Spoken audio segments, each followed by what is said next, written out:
का हाथ मत लगने देना। कोई भी प्रजा का व्यक्ति मेरा अंतिम संस्कार कर देने पर भरत का नहीं लगेगा।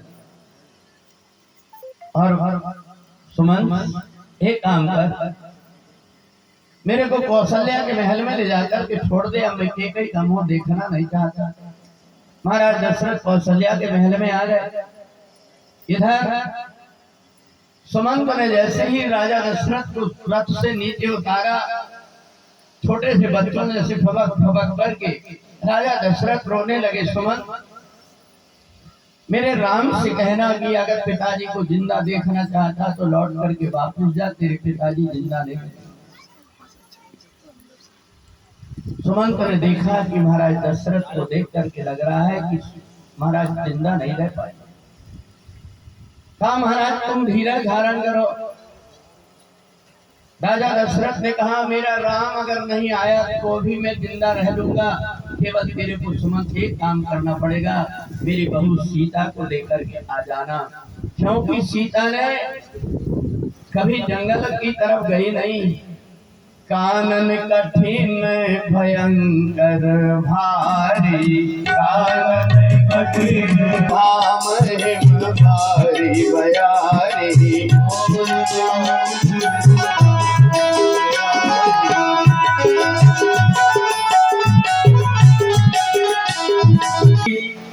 महाराज दशरथ के कहने से रथ लेकर के चले और रथ लेकर के भगवान राम लक्ष्मण सीता तीनों को लेकर के रथ में बिठाल करके लेकर के चले। सारी प्रजा भगवान राम के पीछे पीछे जा रही। राम जी ने सोचा वनवास तो मेरे को हुआ है, मेरे कारण सारी प्रजा दुखी क्यों हो, इसलिए भगवान राम रात्रि में जाकर के श्रृंगवेरपुर में जाकर के रुक गए।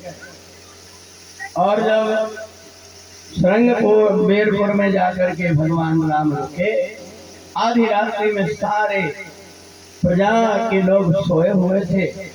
उसी समय मेरे राम जी तुरंत रथ लेकर के लक्ष्मण और सीता के साथ में और गंगा जी के किनारे पहुंचे। रात्रि हो गई थी। भगवान राम ने देखा सुबह का समय होने वाला है। वही घास की बिछौना बना करके भगवान राम सीता जी लेट गए।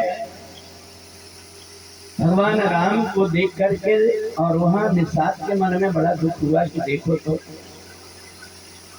फल से फल में क्या हो जाए ये पता नहीं तकदीर का, और विधि न की गति विधि न जाने जब खेल रघुवीर का।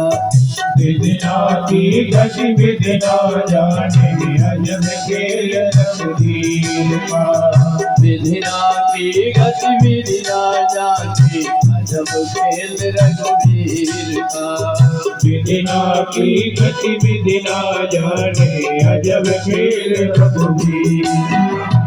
फल से फल में क्या हो जाए पता नहीं तकदीर का। विधि न की गति विधि न जाने अजब खेल रघुवीर का। विधि न की गति विधि न जाने अजब खेल रघुवीर का। जब निषाद ने देखा सीता जी नीचे घास में लेट रही है, तुरंत उठ करके बैठ जा रही है। सीता जी को वो घास चुभ रहा था। निषाद ने देखा बार बार कि सीता जी नीचे लेटती है और फिर उठ जाती, फिर दूसरी करवट लेटती है, फिर से जब लेटती है तो मखमल के गद्दा में सोने वाली सीता घास में जब सोई तो फिर से उठ करके बैठ गई। और जब बैठी तो भगवान राम के चरणों को देख करके उनकी आंख से आंसू बहने लगे। देखो मेरे को तो इतना कष्ट हो रहा है और इनका तो पूरा शरीर कमल का बना हुआ, पद कंज लोचन पद कंज मुख, पूरा की पूरा हाथ पैर कमल के बने हुए हैं। तो प्रभु को स्वामी को मेरे जंगल में कितने कष्ट होंगे, बड़े बड़े कांटे गड़ेंगे, पत्थर गड़ेगा। इधर सीता जी और राम जी को इस प्रकार देख करके निषाद की आंख से आंसू बहते। निषाद लक्ष्मण जी की तरफ देख करके और फपक करके जोर से जब रोने लगा, लक्ष्मण ने देखा भैया आधी रात को तुम इतनी जोर से रो क्यों रहे? कहा देखो तो ये समय देखो, पुरुष बली नहीं होता है, समय होत बलवान। इनको देखो राजकुमार के बेटे हैं, एक गमछा तक नहीं है जिसको बिछा करके घास में सो जाए, वैसे हाथ का सिराना रख करके भगवान राम सोए हुए। लक्ष्मण ने कहा देखो परमात्मा तो भगवान श्री राम के अवतार लेकर के आए हैं। राम ब्रह्म परमार्थ रूपा, अविगत अलग अनादि अनूपा। ये जिन राम जी को तुम देख रहे हो ना, ये तो परमात्मा है, इनको सुख दुख की कोई परवाह नहीं। सुख दुखे समय कृत्वा लाभा लाभो जया जयो। देखा नहीं तुमने, राजा बनने वाले थे, फकीर बन करके निकल गए तो भी उनकी मुस्कुराहट वही। निषाद ने कहा क्या ये परमात्मा है? कहा हाँ, राम ब्रह्म परमार्थ रूपा। अब तो निषाद के मन में आया कि ये परमात्मा है। तो मैं बार बार स्वप्न देख रहा था कि परमात्मा के मेरे को दर्शन होंगे, इसलिए परमात्मा मेरे द्वार पर आ गए दर्शन देने, इसलिए जाकर के साष्टांग प्रणाम किया। ये केवट ने देख लिया। केवट ने पूछा महाराज आज मैं आपको देख रहा हूँ, आपकी आंख से आंसू बह रहे हैं, आप जमीन में गिर गिर के बार बार प्रणाम कर रहे हैं। निषाद ने कहा अरे केवट, ये वो भूमि है, ये जो शरण बने हुए हैं साधारण मनुष्य के नहीं, ये परमात्मा है भगवान राम। केवट ने कहा ये राम जी परमात्मा है? बोले हाँ। तो केवट ने जैसे भगवान को देखा तो उसको अपने पहले जन्म की याद आ गई। ये केवट पहले जन्म में कछुआ था, भगवान विष्णु के चरण छूना चाहता था, पर चरण की तरफ से जाए तो लक्ष्मी जी भगा देती थी, और सिर के तरफ से जाए प्रणाम करने के लिए तो शेषनाग था। अब तो केवट समझ गया, केवट चरणों में गिर गए। निषाद के महाराज मैं आपसे आज कुछ मांगना चाहता। निषाद ने कहा मांगो, क्या चाहते? बोले महाराज इस समय आपका बेटा डूब रहा था, मैंने अपने प्राणों की बाजी लगा करके उसको बचाया था, तो आपने कहा था तू वरदान मांग ले, आज मैं वरदान मांग रहा। क्या बताओ क्या वरदान? कहा महाराज आज एक ऐसा वरदान दे दो कि घाट में आज सबकी नाव दूसरे घाट में चली जाएगी, गंगा में कोई नाव ना रहे। सारे केवटों को कह दो अपनी नाव डुबा करके दूसरे घाट में चले जाए। डोंडी पिटा दिया निषाद ने कि कोई भी मल्ला अपनी नाव लेकर के गंगा के घाट में आज नहीं जाएगा। अब तो केवल केवट अकेले की नाव है। केवट मस्ती से गंगा जी में अपनी नाव को चला रहा है।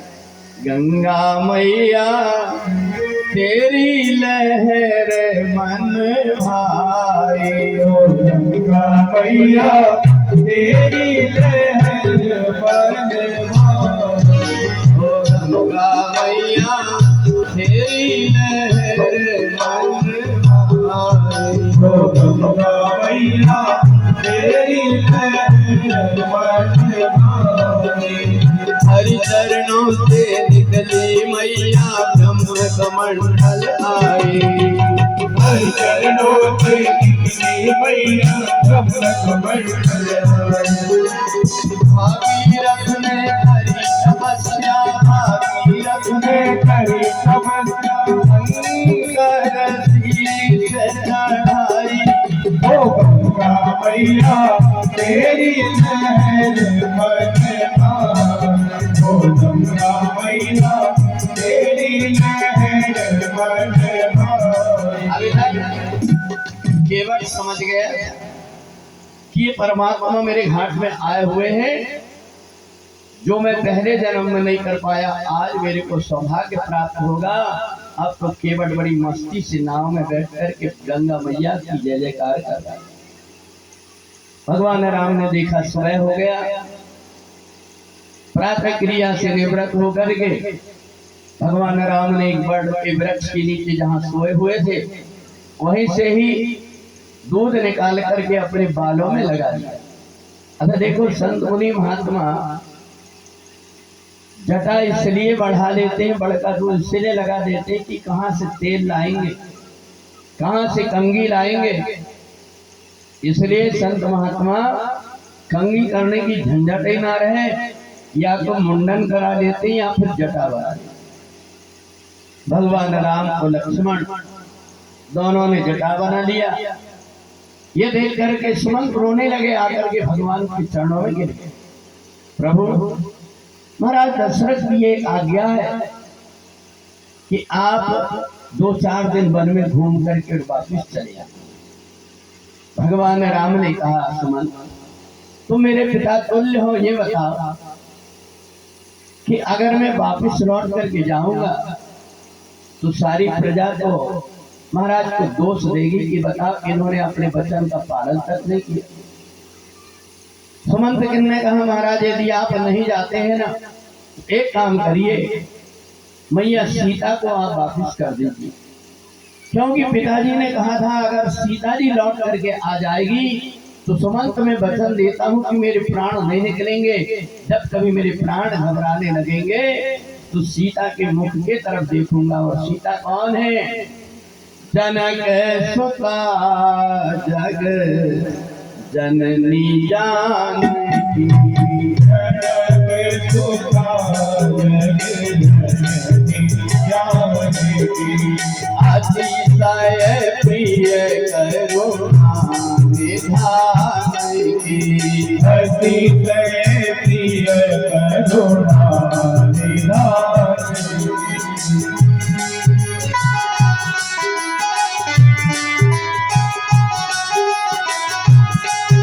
सुमंत ने कहा, हे प्रभु मेरी इतनी सी प्रार्थना सुन लीजिए। पिताजी ने कहा है कि सीता राम जी की अतिशय प्रिय है, अगर सीता मेरे पास रहेगी तो उसको देख देख करके राम की याद 14 वर्ष तक राम की याद में मैं जी लूंगा। परंतु सीता भी अगर वनवास को चली गई तो मैं जीवित नहीं रह पाऊंगा। भगवान राम ने सोचा कि मेरे पिताजी कम से कम मेरे आते तक जीवित रहे, तो सीता जी को समझाने लगे, देवी मैं केवल पिताजी के प्राणों की रक्षा की भीख मांग रहा हूँ तुमसे। तुम एक काम करो, तुम लौट करके और अयोध्या चली जाओ। सीता जी ने कहा, प्रभु आज तक के तो मैंने आपसे कुछ बात नहीं की, पर आज मैं आपसे कुछ पूछना चाहता। राम जी ने कहा, बताओ सीता क्या पूछना चाहते हैं। तो उस समय सीता जी ने, देखो माताओ कैसी बात कही राम जी से, कि प्रभा जाई किमी भानु बिहारी, प्रभा जाई किमी प्रभा जाए किमी भानु बिहारी, प्रभा जाई चंद्रिका जाए कहाँ चंद्रधाई।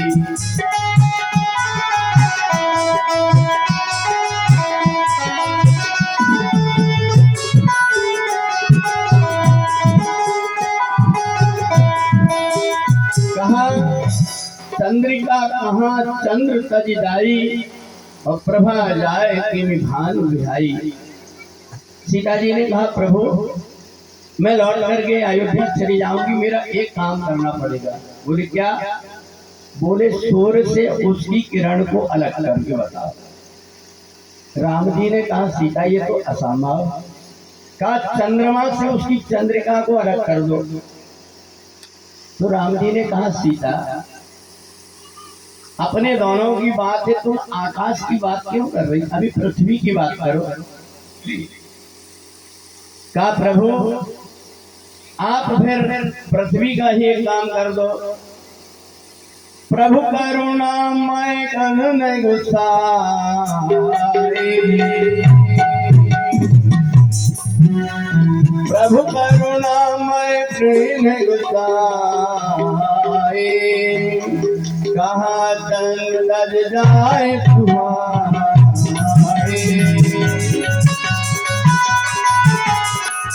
प्रभु करुणामय परम विवेकी तन तजी रहे छाए तिम छेकी। ये बताइए कि आप शरीर से उसकी छाया को अलग कर दो। तो राम जी ने कहा सीता तो ये तो नहीं हो सकता। तो सीता जी ने कहा प्रभु ये भी संभव नहीं है। एक बात बताइए, ऐसी कोई नदी जिसमें पानी हो उसका कोई महत्व है का? बोले नहीं। ऐसा कोई शरीर जिसमें प्राण नहीं है उसका कोई महत्व है? बोले नहीं। तो जिए बिन दे है नदी बिन वारी, जिए बिन दे बिन दे है नदी बिन वारी, जिए बिन दे है नदी बिन वारी, जैसे नाथ पुरुष बिन नारी,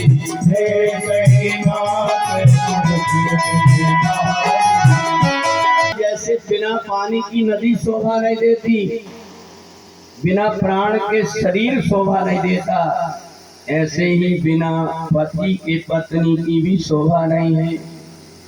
इसलिए मैं आपके चरणों को छोड़ करके नहीं जाऊंगी।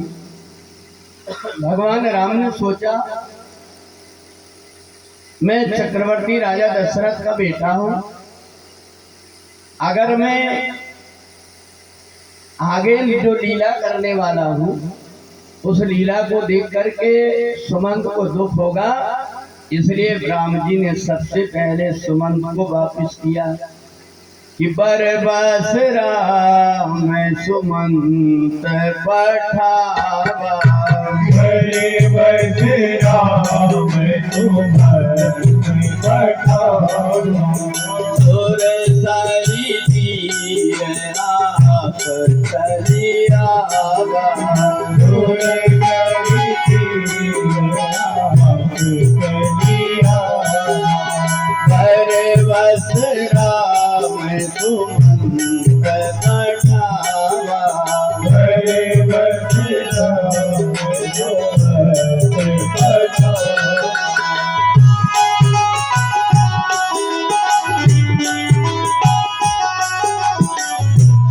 अब इधर राम जी की दशा देखना, इधर सुमंत को भिजवा रहे, वापिस तो वो जा नहीं रहा है, और इधर केवट को बुला रहे हैं कि भैया केवट हमें गंगा जी के उस पार कर दो।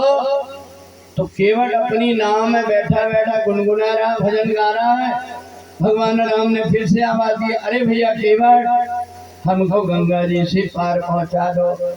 केवट ने वहीं से हाथ हिलाया, मांगी नावे न केवट आना, मांगी नावे न केवट आना, मांगी नावे न केवट आना, मांगी नावे न केवट आना, कहे तुम्हारे परम में जाना, दयारी तुम्हारे परम में जाना।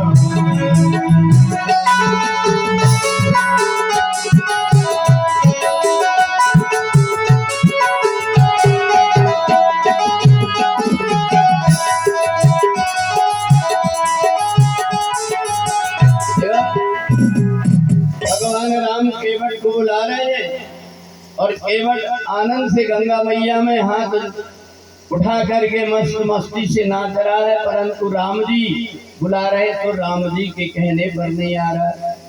भगवान राम ने सोचा सास सुनाने, जोर से आवाज लगा, अरे भैया केवट जरा नाव लेकर गया। केवट ने वहीं से हाथ हिलाया और हाथ हिला करके कह दिया मैं नहीं लाने वाला। कहा नहीं लाओगे? कहा नहीं। तो राम जी ने पूछा भैया रोज तो तुम इस पार से उस पार सवारी ले जाते हो, आज क्या हुआ? बोले कहा है तुम्हारा मरम में जाना, मैं तुम्हारा मरम जानता हूँ इसलिए। तो राम जी ने कहा भैया हमारा मरम क्या जानते हो कोई? बोले मैं जानता हूँ कि राम सदा सेवक रुचि राखी, राम सदा सेवक रुचि राखी, वेद पुराण संत सब साथी, वेद पुराण संत सब साथी।